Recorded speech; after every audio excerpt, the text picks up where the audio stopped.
जय जिनेन्द्र सभी को। आज का टॉपिक है जय। Vaishnavism. Okay, so let us begin with it. सबसे पहले तो यही जानना है कि जो वैष्णव दर्शन है वो श्री विष्णु से कनेक्टेड है। श्री विष्णु की जो उपासना की जाती है, उनको सेंटर डीटी जब माना जाता है तो उसको वैष्णविज्म कहा जाता है। अब वैष्णविज्म में जो जो विष्णु के फॉलोअर्स है उनकी ही बारे में यहाँ पे बात की जाएंगी। और सबसे पहले ये भी जानना है कि जो वैष्णव दर्शन है उसका सोर्सेस क्या रहा है।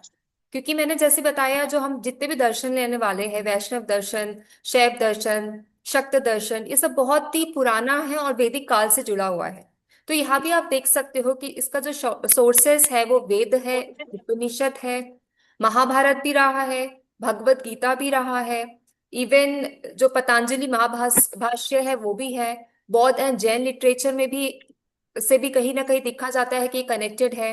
प्लस हरिवंशा एंड भगवत पुराण से भी कनेक्टेड है। और कुछ जो इंस्क्रिप्शंस होते हैं, लिटरेरी टेक्स्ट होते हैं, पिलर रिकॉर्ड्स होते हैं, वो सबसे कनेक्टेड है। तो वैष्णव दर्शन जो कि बहुत ही पुराना दर्शन है, वो ये सारे सोर्सेस से जुड़ा हुआ है, कहीं ना कहीं इससे कनेक्टेड है, या तो इसको प्रभाव किया है या इससे इन्फ्लुएंस हुआ है। अब इनमें जो सेंट्रल डीटी है वो है Ram and Krishna as an avatar, Vishnu के अवतार के रूप में उनको डोमिनेंट प्लेस दिया गया है, राम और कृष्णा को। और वैष्णव फिलॉसफी जो है काफी डेवलप होते गया इन दो फिगर्स यानी कि राम एंड कृष्णा की वजह से। उनकी स्टोरीज, उनकी लाइफ लाइन, उनकी फिलॉसफी, ये सब की वजह से जो वैष्णव ट्रेडिशंस है काफी अच्छे से डेवलप हुआ है। जो रामकृष्ण की नरेटिव्स है, उनकी जो उनकी जैसे राम का रामायण, कृष्ण का महाभारत, वो सब की जो स्टोरी है वो वैष्णव धर्म को काफी इन्फ्लुएंस किया है।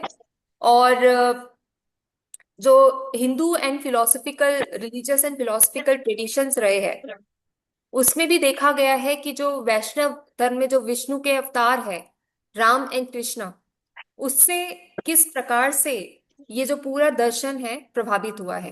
ऋग्वेद, ऋग्वेद जब आप जानते होंगे ऋग्वेद क्या है। ऋग्वेद में एक वैदिक ऋषि थे, उनका नाम भी कृष्णा था। और जो कृष्णा है, जो शब्द है, उपनिषदों में भी देखा गया है। प्लस जो कृष्णा का शब्द और उनका रेफरेंस महाभारत में भी देखा गया है। महाभारत में उनको एज अ परब्रह्मन माना गया है और विष्णु का इनकारनेशन, अवतार माना गया है। और भगवत गीता में उनको तत्व ज्ञानी माना गया है, जो सबको जानते हैं, सब कुछ जानते हैं, वो ज्ञाता है। और वो ज्ञान जो होता है उसके बारे में वो बताते हैं भगवत गीता में कि ज्ञान होता क्या है, आत्मा क्या होता है, शरीर क्या होता है, इसके बारे में वो हमें ज्ञान देते हैं। तो ये एक बेसिक आइडिया है कि वैष्णव दर्शन में अक्सर हमें क्या देखने को मिलता है, कौन सी फिलॉसफी देखने को मिलती है, और ये फिलॉसफी इतनी प्रभावशाली क्यों है। आगे देखते हैं। तो ये जो दर्शन है इसमें जो मोस्टली जो फोकस रहा है वो भक्ति से जुड़ा हुआ है। तो यहाँ पे जो फॉलोअर्स है वो भक्ति मार्ग से गॉड से कनेक्ट होते हैं, पर्सनल सेल्फ को जानते हैं और गॉड सेल्फ को जानते हैं। तो यहाँ पे जो ईश्वर, तो ईश्वर तत्व है या डिविनिटी का आइडिया है, उसमें कृष्णा का कैरेक्टर बहुत इंपॉर्टेंट है।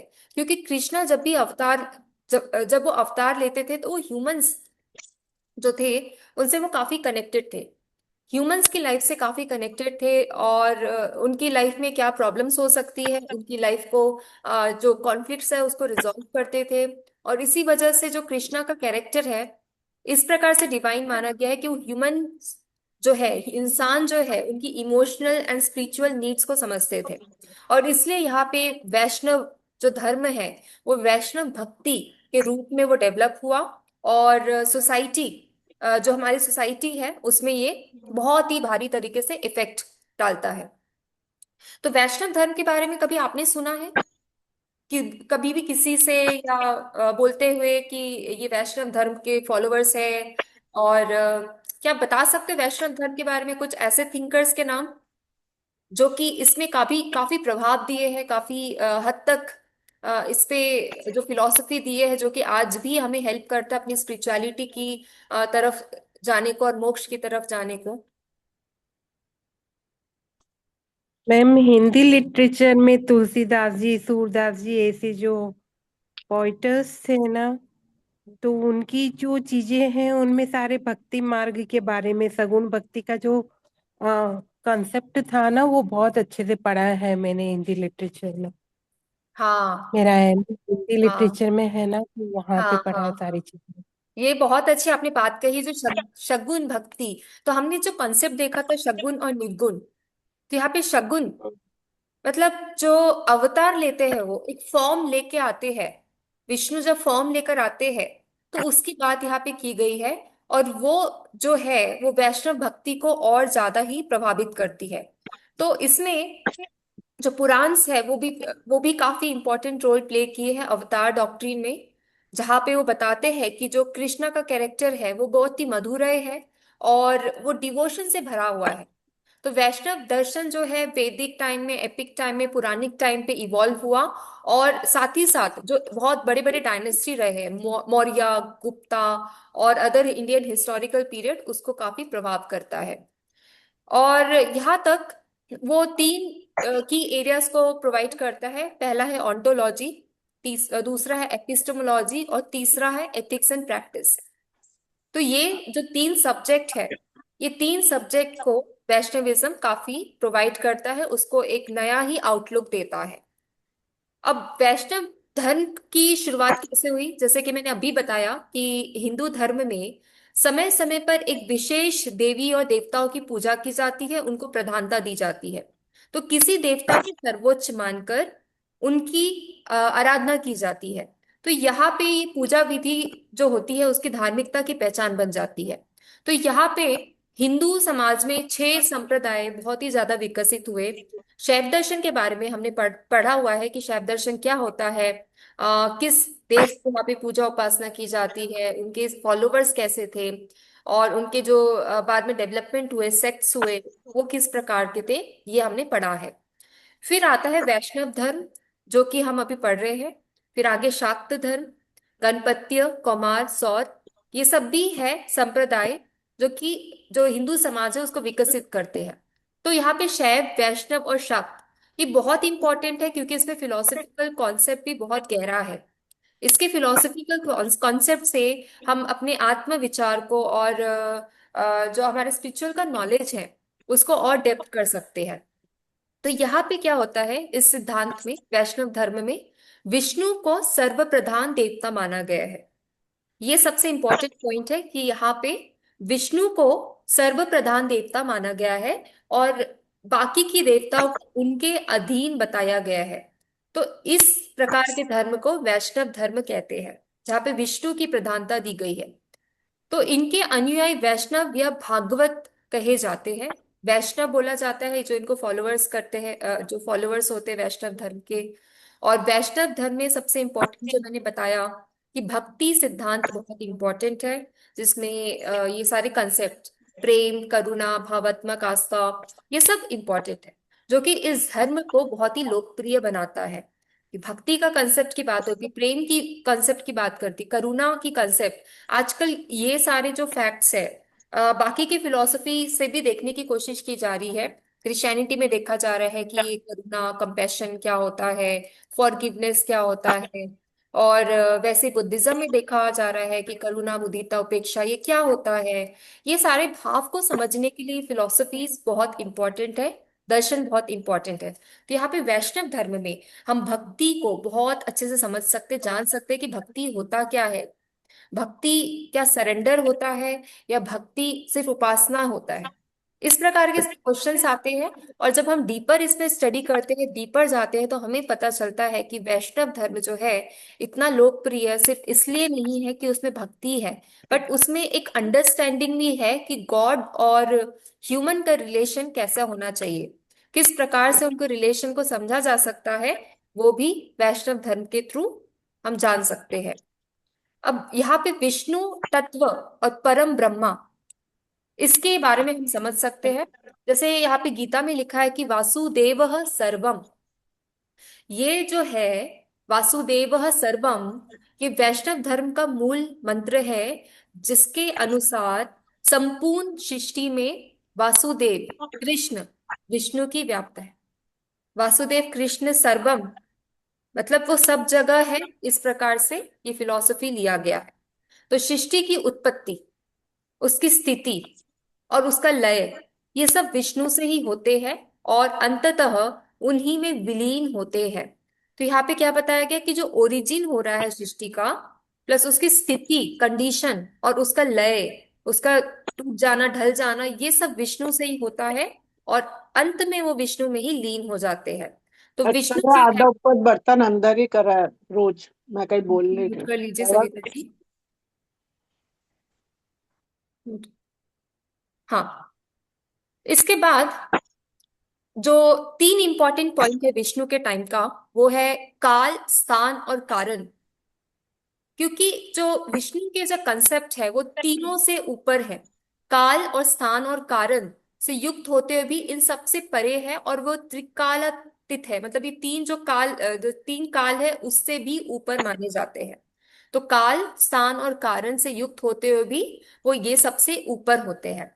प्लस यहाँ पे ये भी बताया गया है कि जो परम तत्व है, जो सबका सृजन करता है, सबका पालन करता है, सहारक है, प्रिजर्वर है, वही विष्णु है। इस प्रकार से गीता में बताया गया है। तो यहाँ पे समझने वाली बात यह है कि जो भक्ति का मूवमेंट है और जो भक्ति का ट्रेडिशन है, वो इसी इसी कामना से है कि जो विष्णु है वो किस प्रकार से सबको संभाल के रखेंगे, सबको बचा के रखेंगे। इवन जो विष्णु के पहले अवतार की बात करते हैं, मत्स्य अवतार की, वहां पे देखा गया है कि वो इसीलिए अवतार रूप में आते हैं ताकि जो इंसानों पे बहुत बड़ा जो प्रलय आने वाला था उससे उनको बचा सके। तो इंसान वहां पे ऐसा होता था कि उस टाइम पे की बात कर रही हूँ कि बहुत बड़ा बाढ़ या तो कुछ आने वाला था जिससे कि सब खत्म हो जाता। बट उन्होंने अवतार रूप में सबको वहां पे एक प्रकार से अवेयर कर दिया लोगों को कि यहाँ पे बाढ़ आ सकता है, तो आप लोग जो भी आपका सामान है वो सब लेके आप शिफ्ट हो जाओ। तो इस जो अवतार देखा जाता है विष्णु का, उससे हम यही समझते हैं कि जब भी आते हैं, जब भी बहुत ही बड़ा अधर्म होने वाला होता है, तो वो आते हैं अवतार रूप में और धर्म की रक्षा करते हैं। इस प्रकार से विष्णु के अवतार को समझा गया है। तो विष्णु के अवतार को हम देखेंगे आगे कि उनके कौन कौन से अवतार हैं और किस तरीके से वो धर्म की रक्षा करते हैं, किस तरीके से वो अधर्म को रोकते हैं, और इसी वजह से उनको सृजन करता, पालन करता, संहारक ये भी कहा जाता है।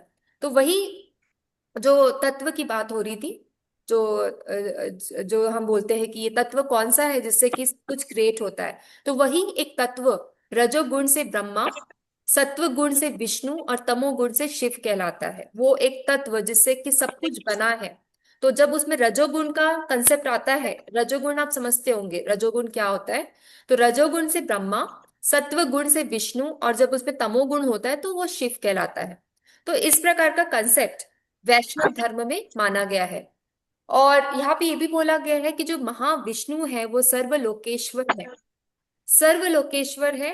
और उनका रूप जो है वो चतुर्भुजी, चतुर्भुजी विष्णु, मतलब चार भुजा वाले, चार हाथ वाले, और द्विभुजी कृष्ण, जब कृष्ण थे तो उनका दो। और ये सब सिंबॉलिक है, ये जितने भी यहाँ पे दो भुज या चार भुज बोलते हैं, ये सिंबॉलिक रिप्रेजेंटेशन है, जिससे कि हम इन अवतार को और उनके रूप को, जो उनका शगुन रूप है, उसको और अच्छे से समझ सकते हैं। जैसे कि अभी यहाँ पे कंसेप्ट आ गया, अभी जस्ट मीनाक्षी जी ने बोला था सगुन और निर्गुण स्वरूप और सच्चिदानंद तत्व। तो विष्णु जो है वो सगुन यानी कि व्यक्त रूप में है, पर्सोनिफाइड है वो, और निर्गुण अव्यक्त, ये दोनों रूप में उनकी उपासना की जाती है। सगुण रूप में भी उनकी उपासना की जाती है और निर्गुण रूप में भी उनकी उपासना की जाती है। अभी तक तो हमने सगुण और निर्गुण के बारे में इतना पढ़ा है, तो आपको ये कंसेप्ट अच्छे से क्लियर हो गया होगा कि सगुण क्या होता है और निर्गुण क्या होता है। तो अभी जैसे हमको यहाँ पे समझ आ रहा है कि विष्णु का जो रूप है यहाँ पे सगुण भी है यानी कि व्यक्त भी है, और निर्गुण भी है यानी कि अव्यक्त भी है। और अव्यक्त रूप में वो शुद्ध है, वो नित्य है और अपरिवर्तनशील है, उनको चेंज नहीं किया जा सकता। वैसे ही वो जब व्यक्त रूप में आते हैं तो वो स्थूल और सूक्ष्म, स्थूल और सूक्ष्म, बहुत ही सूक्ष्म यानी सटल, जो आप देख भी नहीं सकते हो, इस प्रकार के रूप में वो बताए गए हैं। तो सूक्ष्म रूप सर्वव्यापक है। जब सूक्ष्म है वो इतना सटल फोर्स है, तो सब जगह है वो, और उसी के अंश द्वारा जो विष्णु है वो संसार में स्थित है। उसके बाद विष्णु को सच्चिदानंद, यानी सत्य चित्त आनंद, इसका स्वरूप भी माना गया है। सत्य क्या होता है? जो अस्तित्व में है वही सत्य है। जैसे कि अभी जैनिज्म में बोला गया है कि जो सत्य है, जो सत्य जो आप बोल रहे हो वही पदार्थ है, और जो सत्य है वही वही एक सब्सटेंस है। उस प्रकार के कंसेप्ट है कि जो आप देख रहे हो, और जो जिसको आप समझ रहे हो, और जिसका आप मतलब एग्जिस्टेंस डिनाई नहीं कर सकते हो, वो सत्य है। वैसे चित्त में आता है ज्ञान, और आनंद में आता है अनंतता। जो आनंद रूप में, जो जैसे मैंने आपको शैव दर्शन में बताया था कि जो तूरिया स्टेट में है वो आनंद का एक आनंद रूप बताता है। तो यहाँ पे आनंद मतलब अनंत, अनंतता। तो ये स्वरूप बताया गया है सच्चिदानंद को डिफाइन करने के लिए। तो इसी वजह से वो देवाधिदेव, यानी कि सभी सभी देवताओं के अधिष्ठता, इससे इससे भी उनको समझा जाता है, देवाधिदेव से भी उनको समझा जाता है। तो ये सगुण और निर्गुण का कंसेप्ट बहुत इंपॉर्टेंट है। तो अभी तक हमने पढ़ा विष्णु जो धर्म है उनके बारे में, थोड़ा सा रिवाइज कर लेते हैं। सबसे पहले हमने देखा कि उनका सोर्स क्या है, वैष्णव दर्शन का। तो यहाँ पे जितने भी लिटरेचर टेक्स्ट देख रहे हो, इवन बौद्ध एंड जैन लिटरेचर, ये सब कहीं ना कहीं से सोर्सेस रहे हैं वैष्णव दर्शन के लिए।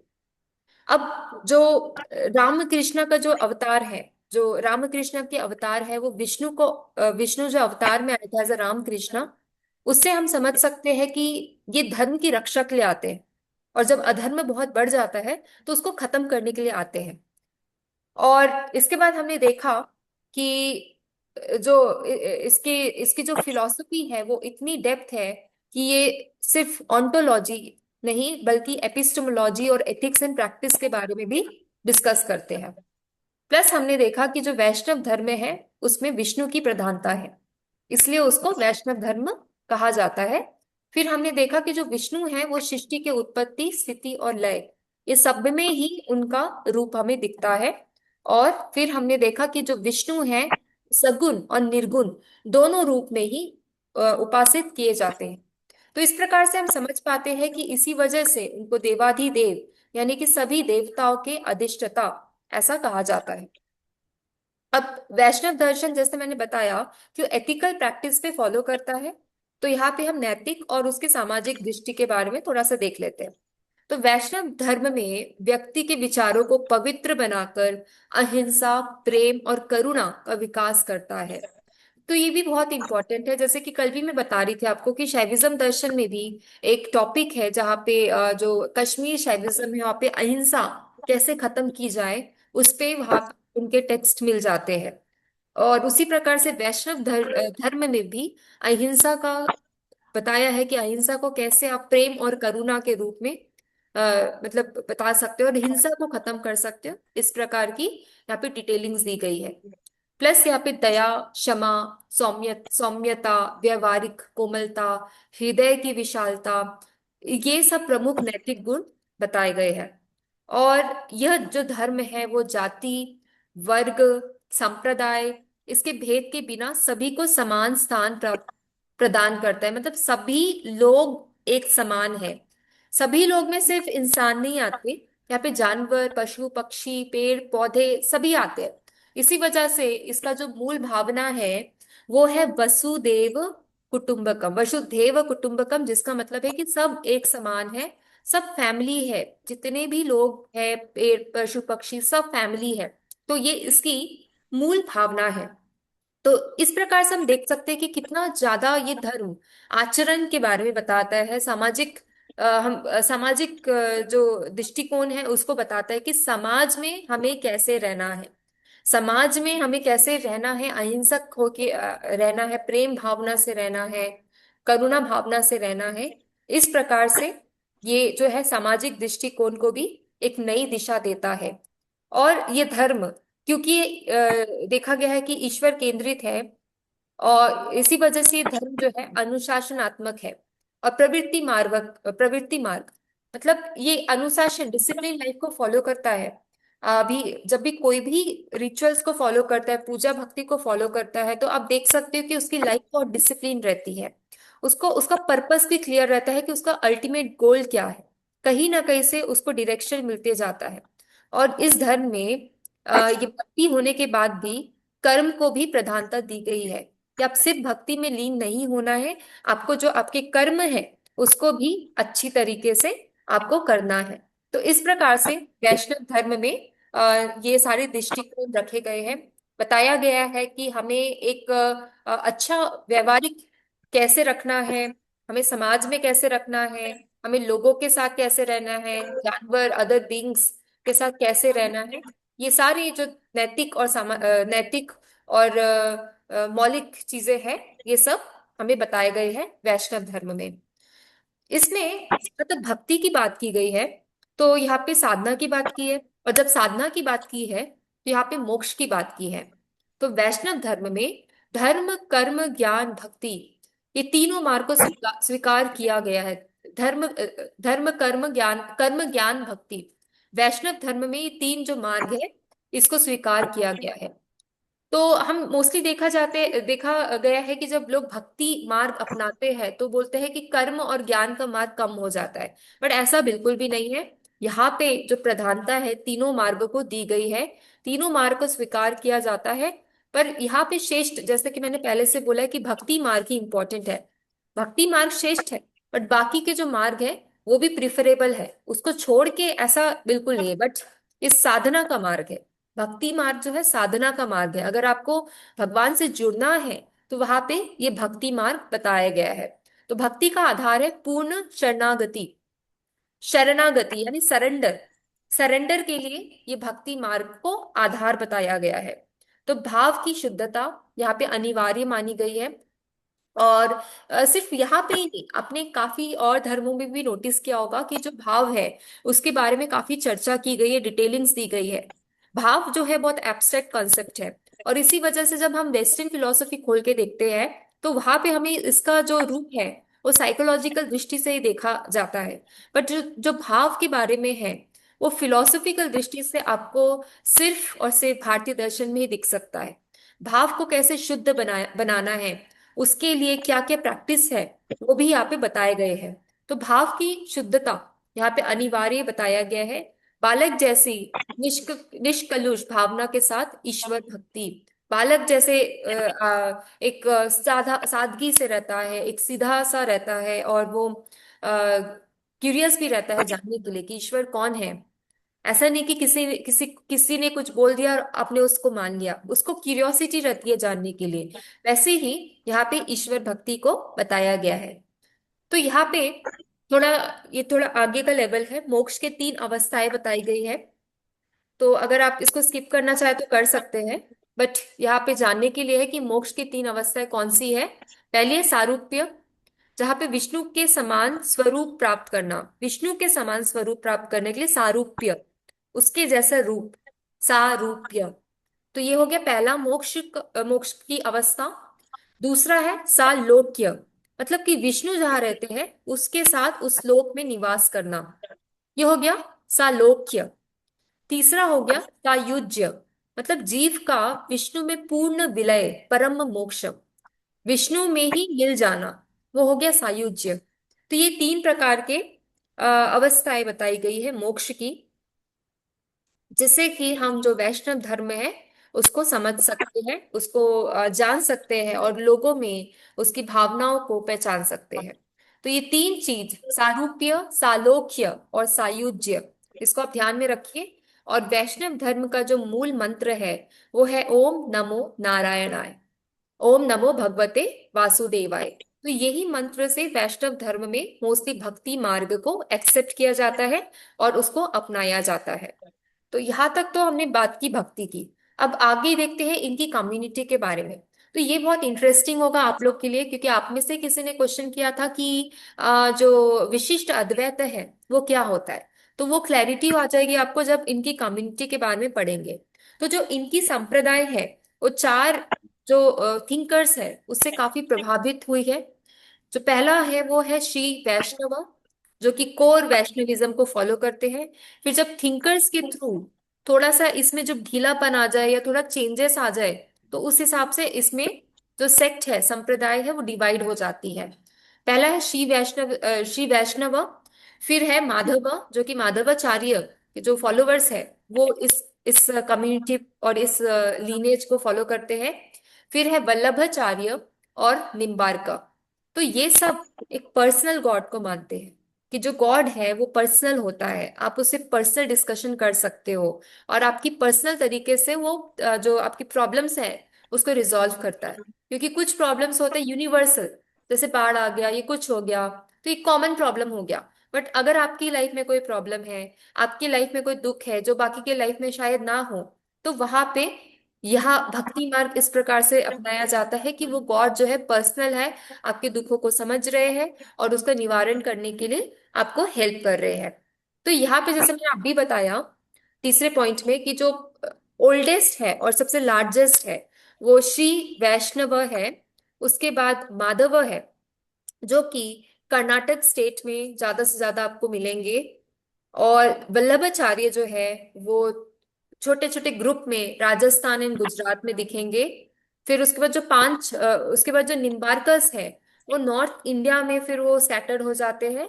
और उनकी जो लार्जेस्ट कम्युनिटी है वो मथुरा और नेपाल के आसपास है।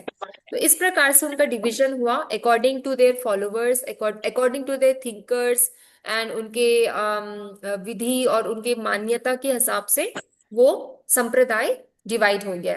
तो ये जो टर्म है अब इसके बाद ये डिवीजन तो हम बाद में और देख सकते हैं कि जैसे कि माधवाचार्य जो है वो द्वैत अद्वैत दोनों को मानते हैं, द्वैत को भी मानते हैं, अद्वैत को भी मानते हैं। फिर हम जब रामानुजाचार्य को देखेंगे तो विशिष्ट अद्वैत को मानते हैं। तो पहले अद्वैत का डिवीजन देखेंगे कि अद्वैत जो वेदांत है वो कैसे डिवाइड हुआ, अद्वैत में, द्वैत में, द्वैत अद्वैत में। ये डिवीजन देख के हम समझ सकते हैं कि जो इनके थिंकर्स है वो किस प्रकार की फिलॉसफी को फॉलो करते हैं। हालांकि ये सारे जो फिलोसोफर्स है वो भक्ति ट्रेडिशंस को फॉलो करते हैं, बट उनकी भक्ति ट्रेडिशन को फॉलो करने के तरीके अलग अलग है।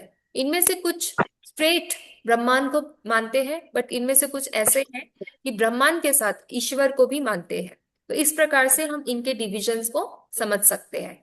तो इनके डिविजन्स को समझने के लिए सबसे पहले दर्शन को समझना बहुत जरूरी है। क्योंकि इनका जो सोच है और इनकी जो सेक्ट है वो डिवीजन हुई है दर्शन की वजह से। तो दर्शन का मतलब तो आप सबको पता ही होगा। दर्शन मतलब एक तरीका, एक पर्सपेक्टिव, एक व्यू जिससे कि हम अल्टीमेट ट्रुथ को देख सकते हैं। और जब थियोलॉजी की बात करते हैं, थियोलॉजी की जो कि रिलीजन को लॉजिकल वे में समझता है, साइंटिफिक वे में समझता है, उस थियोलॉजी में ब्रह्मवाद का यूज किया जाता है। ब्रह्मवाद मतलब, वाद मतलब क्या होता है? डिस्कशन। ब्रह्मवाद मतलब अल्टीमेट ट्रुथ का डिस्कशन। तो ब्रह्मवाद को यहाँ की थियोलॉजी में दिया गया है। वैसे ही जो तीसरा शब्द होता है वो है सिद्धांत। सिद्धांत मतलब होता है कि फिलोसफिकल कंक्लूजन, जिससे कि आप लॉजिकल रीजनिंग को समझ सकते हैं और उसके बारे में बता सकते हैं। तो ये तीन शब्द शायद आपने पहले भी सुने होंगे, दर्शन, देन ब्रह्मवाद एंड सिद्धांत। तो ये जो तीनों टर्म है इनके थिंकर्स को ये फिलॉसफी बताने में और जो कम्युनिटी के नॉर्म स्ट्रक्चर्स और प्लस उनकी क्या विधि और क्या मान्यताएं हैं वो सब डिसाइड करने में काफी हेल्पफुल रहे हैं। और वैसे ही अब देखते हैं वेदांत के बारे में, जो कि मैं आपको पहले भी बता चुकी हूँ। तो ये एक जो दर्शन है वेदांत का वो एब्सोल्यूट रियलिटी के बारे में बताता है। एब्सोल्यूट रियलिटी क्या होता है? अच्छा, यहाँ पे कोई बता सकता है फिर वेदांत और द्वैता अद्वैता क्या होता है? जैसे हमने अद्वैत में बात किया था माया के बारे में, शंकराचार्य के बारे में, कोई बता सकता है इस चीज को?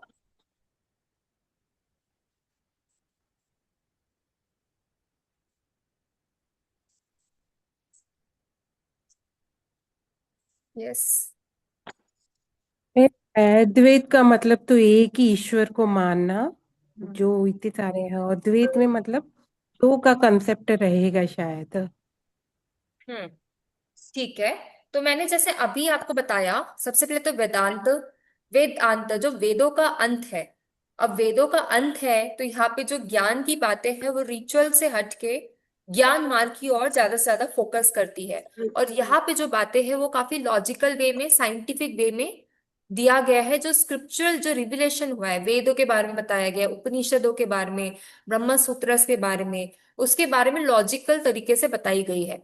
तो फिर उसके बाद जो वेदांत है वो बाद में देखा गया कि द्वैत द्वैत के रूप में पहचाना गया, जिस सिस्टम को माधवाचार्य ने आगे लेके जाते हैं। इसका मानना है कि जो रियलिटी है वो द्वैत है, मतलब वो दो है। जो भी हम चीजें देख रहे हैं वो ड्युअलिज्म में आती है, द्वैत में आती है। मतलब कि ईश्वर भी है प्लस जो परम ब्रह्मा है वो भी है। फिर उसके बाद जो अद्वैत होता है, मतलब यहाँ पे ईश्वर के, मतलब जो परम ब्रह्मा है उसके फॉर्म को यानी ईश्वर को नहीं माना गया है। यहाँ पे सिर्फ एक ही ब्रह्मांड को माना गया है। और जितने भी हम यहाँ पे वर्ल्ड में चेंजेस दिख रहे हैं और अलग अलग चीजें देख रहे हैं जो कि ब्रह्मांड के नेचर से टोटली अपोजिट है, वो इसलिए है क्योंकि उसका रीजन है माया। माया की वजह से हम देखते हैं कि चीजें जो है हमें इतनी गड़बड़ और एरर के थ्रू दिखती है। क्वेश्चन आता है कि ब्रह्मांड इतने परफेक्ट है, ब्रह्मा इतने परफेक्ट है, तो बाकी सारी चीजों में इतनी गलतियां क्यों हैं? तो इसका कारण है माया। इस प्रकार से अद्वैत की फिलॉसफी बताती है। तो द्वैत, जिसके जो माधवाचार्य जिसके गुरु है, वो बताते हैं कि एवरीथिंग इज टू। एक मतलब ब्रह्मा को भी मानते हैं वो निर्गुण फॉर्म में, प्लस उसके सगुण फॉर्म यानी कि ये जो जो जो भी ईश्वर है, जैसे कि इसमें विष्णु है ईश्वर, उसको भी वो मानते हैं। तो यहाँ पे क्या हो गया, द्वैत, दोनों दोनों को मानना, ब्रह्मा को भी मानना, ईश्वर को भी मानना, निर्गुण को भी मानना, सगुण को भी मानना, ये आ गया द्वैत फिलॉसफी में। अभी तीसरा आता है विशिष्ट अद्वैत। विशिष्ट अद्वैत जो कि श्री वैष्णविज्म के बारे में है, कि श्री वैष्णविज्म जो है, मैंने जैसे बोला कि कोर वैष्णविज्म है, तो श्री वैष्णविज्म एक तरीका बताते हैं जिससे कि हम ट्रुथ को समझ सकते हैं। तो ये जो बताया था श्री वैष्णविज्म में, उसका जो है उसमें एक गुरु है रामानुजाचार्य। रामानुजाचार्य ने विशिष्ट अद्वैत के बारे में बताया। और वो ये भी बताते हैं कि क्योंकि विशिष्ट अद्वैत है यानी कि क्वालिफाइड नॉन ड्युअलिज्म, मतलब उसकी उसका कोई मुकाबला नहीं है, उसकी कोई कंपटीशन नहीं है, वो बहुत ही विशिष्ट है, श्रेष्ठ है, एकदम प्योर फॉर्म में वो अद्वैत है। ठीक है। अभी आप सोच रहे होंगे कि शंकराचार्य ने जो अद्वैत बताया और रामानुजाचार्य ने जो अद्वैत बताया, उसमें उसमें डिफरेंस क्या है? अभी डिफरेंस ये है कि जो शंकराचार्य ने बताया उसमें उनकी भी थिंकिंग रहेगी और उनकी जो एक्सपीरियंस है, अनुभव है, वो भी रहेगा। जैसे उन्होंने माया का कंसेप्ट बताया, बट विशिष्ट अद्वैत में माया के कंसेप्ट की बात नहीं की गई है। ये बताया गया है कि एकदम प्योर फॉर्म ऑफ अद्वैत है, मतलब non totally qualified non dualism, जहां पे सिर्फ एक ब्रह्मांड है और कुछ भी नहीं है। तो वो हो गया विशिष्ट अद्वैत। तो श्रीनिवास इसके जो श्रीनिवास वैष्णवस है, वो पंचरत्न यानी स्क्रिप्चर्स, जो कि स्पिरिचुअल लाइफ एंड रिचुअलिज्म को फॉलो करते हैं, डील करते हैं, उस पर भी फोकस करता है। तो ये हमें जानना है। और दिव्य प्रबंधम, जो कि तमिल सेंस यानी कि अलवार से जो जुड़े हैं, उसको भी हमें समझना है। ये सारे टेक्स्ट की बात हो रही है, अथॉरिटेटिव टेक्स्ट, क्योंकि जो तमिल सेंट्स है अलवार, वो भी इसमें आ जाते हैं वैष्णविज्म के फॉलोवर्स में। ठीक है। तो अलवार्स के बारे में थोड़ा देख लेते हैं, फिर हम थोड़ा वाइंड अप ही कर लेंगे। अलवार्स जो है, ये वो कैटेगरी के लोग हैं जो कि नॉलेज और विजडम जो श्री वैष्णविज्म ने दिया है उस पे वो लोग साधना करते हैं।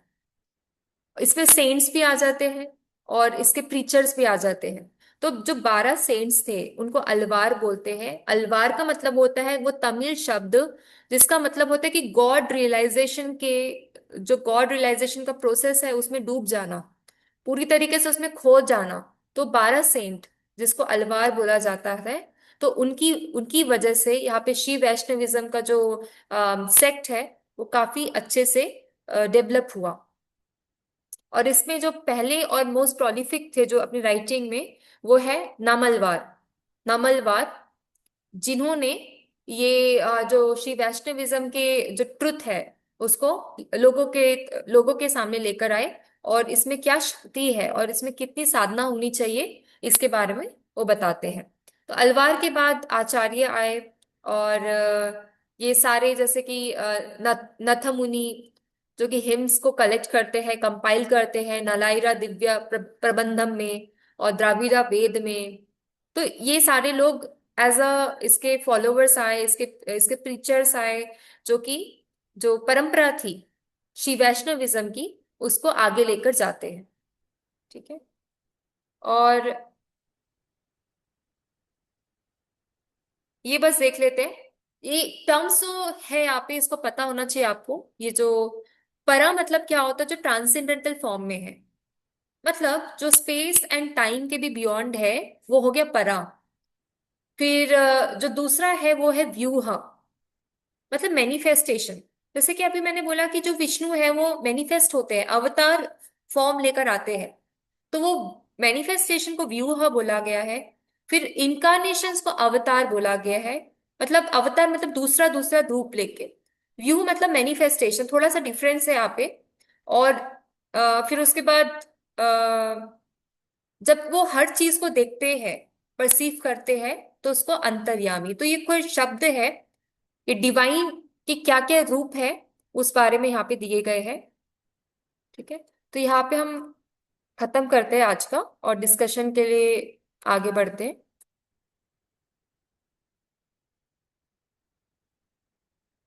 ठीक है, अभी आप क्या क्या समझा, क्या क्या इंटरेस्टिंग लगा वैष्णविज्म में, और क्या आप पहले से जानते हो, और आगे भी अगर क्या जानना चाहते हो, ये मुझे बता सकते हो फिलहाल। मैम एक्चुअली ये बहुत वास्ट है, जितना मतलब Indian tradition is so old and so vast.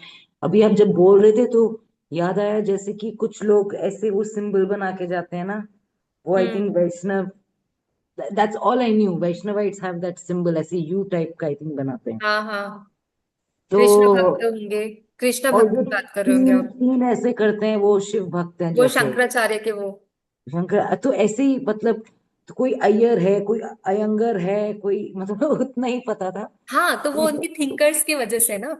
But ये एक्चुअली मेरे लिए न्यू था to learn that Ram Krishna are considered Vishnu's avatars, and therefore Vaishnavites worship them also as as as God and as separate from God. So Dvaita Advaita also. सो भक्ति को बहुत emphasise किया, और उन्होंने um, क्या वो अभी, अवतार। नहीं अभी वो क्या, वाज इट वसुदेव कुटुंबकम? वसुदेव कुटुंबकम। वसुदेव हाँ, कुटुंबकम। And basically about peace and about love and devotion के अराउंड सेंटर करता है। हम्म। इतने सारे कॉन्सेप्ट, अलवार अलवार अलवार, हाँ।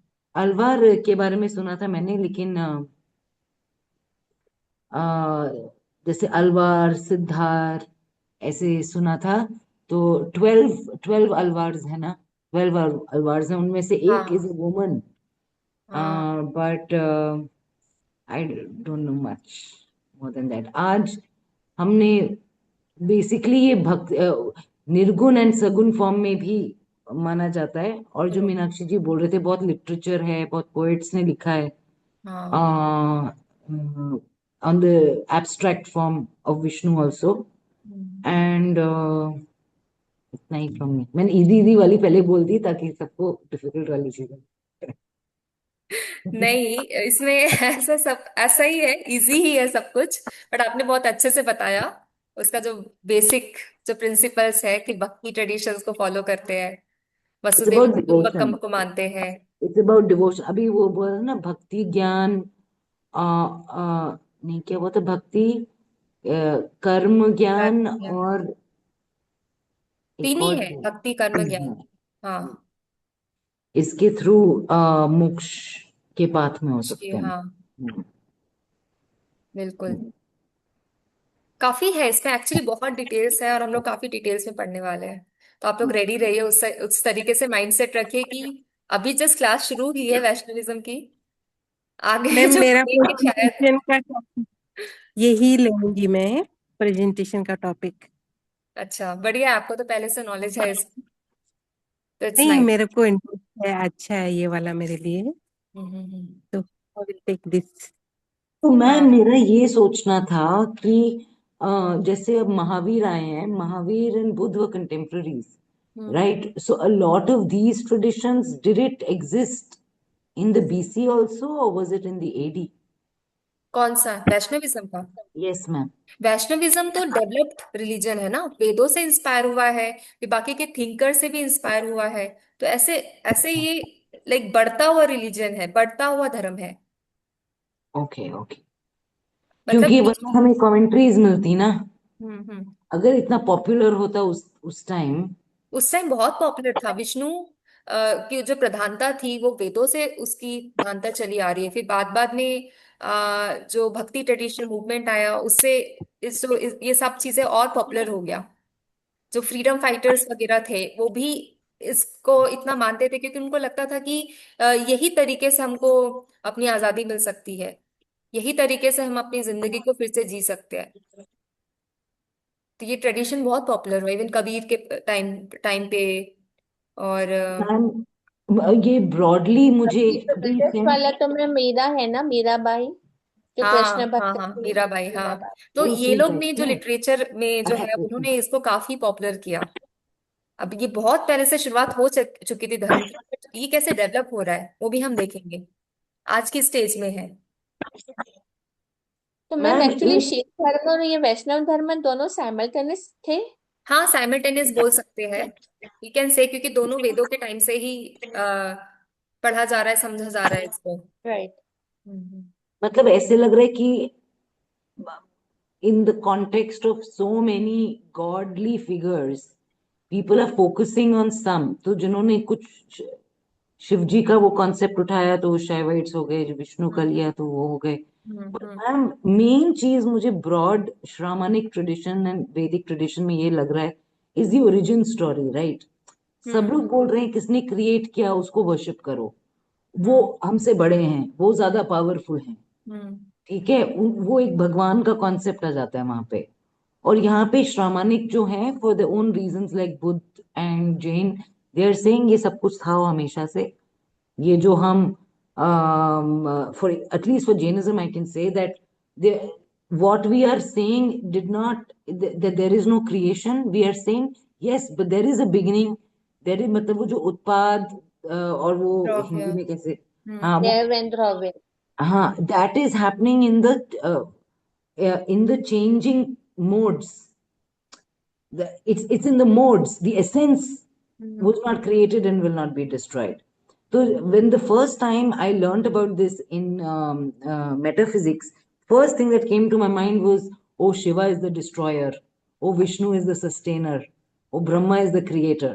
So हाँ। what we have taken one aspect, people are taking at that one aspect and worshipping.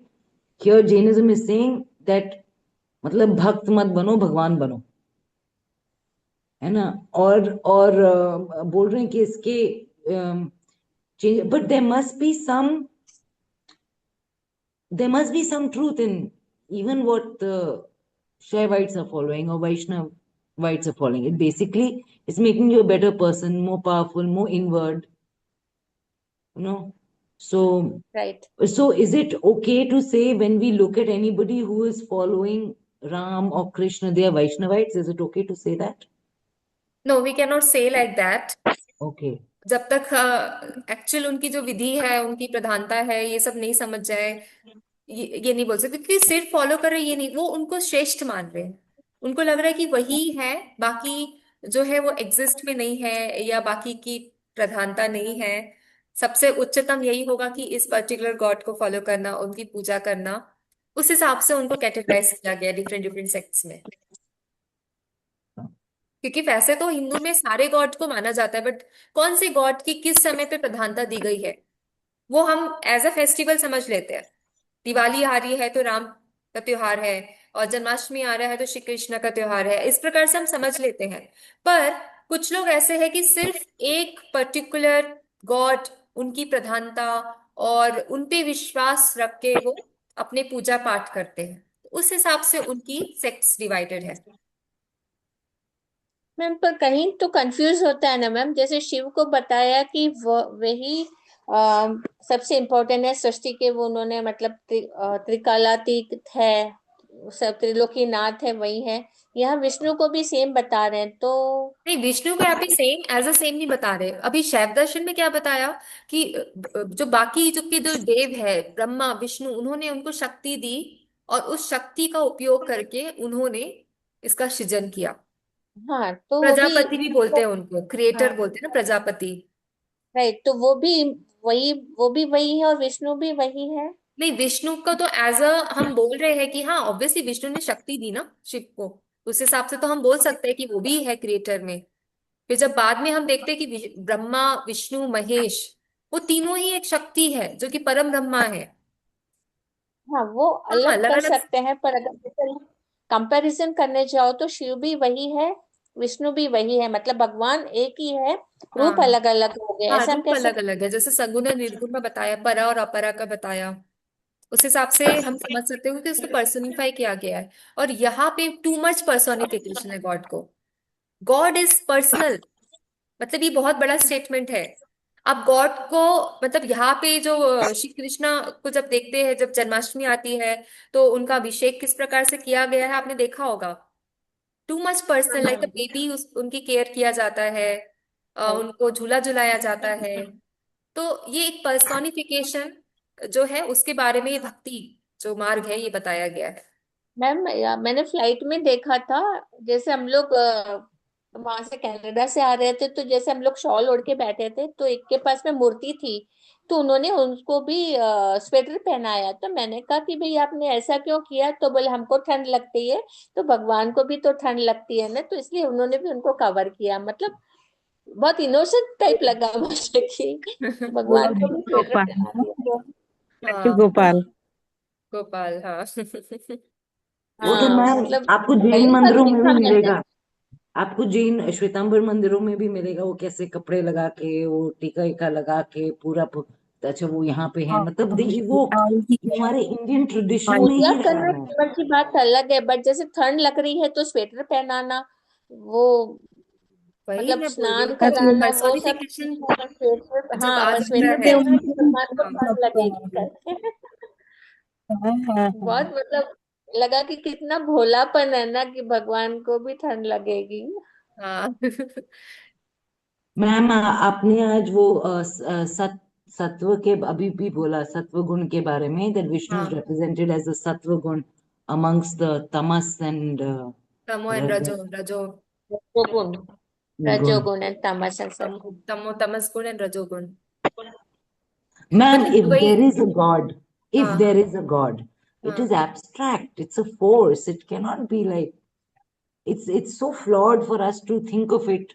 हम You उसको एक्सप्रेस कर पा रहे हैं ना, तो हम उनको समझ पा रहे हैं, एंड जब समझ पा रहे हैं तो हमारा बिलीफ सिस्टम स्ट्रांग बन रहा है, प्लस हमारी जो फिलॉसफी है वो स्ट्रांग बन रही है, प्लस हमारी जो स्पिरिचुअलिटी है वो वास्ट हो रही है।